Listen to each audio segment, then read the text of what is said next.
Hi everyone, happy Dasra to all. Kalam Quiz Essay Writing Public Speech Competitions. ఈ competitions లో పాల్గొనండి, 50,000 praise మనీని గెలుపొందండి. 10th inter చదువుతున్న విద్యార్థులు, వారి తల్లిదండ్రులు, ఉపాధ్యాయులకు గొప్ప అవకాశం. అక్టోబర్ 15వ తేదీ భారతరత్న మాజీ రాష్ట్రపతి డాక్టర్ ఏపీజే అబ్దుల్ కలాం గారి 93వ జయంతిని పురస్కరించుకుని quiz essay writing public speech పోటీలకు నేడే రిజిస్ట్రేషన్ చేసుకోండి.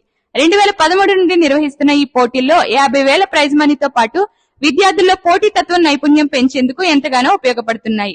50,000 ప్రైజ్ మనీతో పాటు స్క్రీనింగ్ టెస్ట్ టాపర్లకు ఇంటర్ డిగ్రీలో 25,000 విలువ గల స్కాలర్షిప్స్ 50 మందికి అబ్దుల్ కలాం గారి జయంతి రోజున అనగా అక్టోబర్ 15న ఐఏఎస్ ఆఫీసర్ చేతుల మీదుగా ఇవ్వబడును. Kalam POLYCET APRJC online course free. Kalam IIT NEET IAS foundation course free. Offline screening test తేదీలు అక్టోబర్ 6 మరియు 13. ఆన్లైన్ స్క్రీనింగ్ టెస్ట్ నేటి నుండే. రిజిస్ట్రేషన్ కు ఆఖరి తేదీ అక్టోబర్ 10. మెడల్స్, సర్టిఫికెట్స్, స్కాలర్షిప్స్ ప్రదానం కలాం గారి జయంతి రోజు. ఫైనల్ పోటీలు అక్టోబర్ 20.